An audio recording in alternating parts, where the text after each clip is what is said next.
సినీ ఇండస్ట్రీలో కొంతమంది హీరోలకు చాలా మంచి గుర్తింపు ఉంటుంది. వాళ్ళు చేసిన ప్రతి సినిమాలు ఇండస్ట్రీలో భారీ విజయాన్ని సాధిస్తూ ముందుకు దూసుకువెళ్తూ ఉంటాయి. ఇలాంటి సందర్భంలోనే ఒక స్టార్ ఇమేజ్ ని సంపాదించుకున్న ఇద్దరు హీరోలు కలిసి ఒక సినిమాలో నటిస్తున్నారనే వార్త వింటే చాలు యావత్ సినీ ప్రేక్షకులంతా ఆనందపడిపోతూ ఉంటారు. స్టార్ హీరోలను ఒకే ఫ్రేమ్ లో చూస్తే చాలు ఎవరికైనా ఏదో ఒక తెలియని అనుభూతి కలుగుతుంది. ఆయన చేసిన సినిమాలు తక్కువే అయినప్పటికీ సినిమాలతోనే కాకుండా తన వ్యక్తిత్వ పరంగా కూడా చాలా మంది అభిమానులను సంపాదించుకున్న ఏకైక హీరో పవన్ కళ్యాణ్ అనే చెప్పాలి. గతంలో రజనీకాంత్ పవన్ కళ్యాణ్ కాంబినేషన్ లో ఒక భారీ మల్టీ స్టారర్ సినిమా రాబోతోంది అంటూ కొన్ని వార్తలు అయితే వచ్చాయి. కానీ అవి కార్యరూపం దాల్చలేదు. నిజానికి దర్శకుడు సురేష్ కృష్ణ వీళ్ళిద్దరి కాంబోలో ఒక భారీ మల్టీ స్టారర్ సినిమా చేయడానికి సన్నాహాలు చేస్తున్నారు. కానీ అది కార్యరూపం దాల్చలేదు. కారణం ఏదైనా కూడా వీళ్ళ కాంబినేషన్ లో కనుక సినిమా వచ్చినట్లయితే మాత్రం సినీ ఇండస్ట్రీ రికార్డులను బ్రేక్ చేస్తూ ముందుకు సాగుతుందనే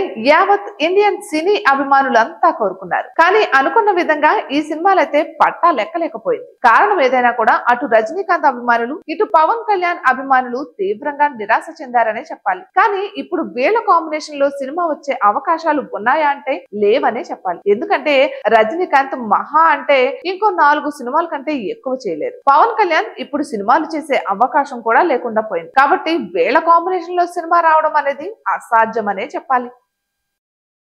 Hi guys, subscribe to JKTV. Subscribe to JKTV. Please subscribe to JKTV. Subscribe to JKTV. Hi, Andarki Namaskaram. Please subscribe JKTV. Andarki Namaskaram. Please like, share and subscribe JKTV.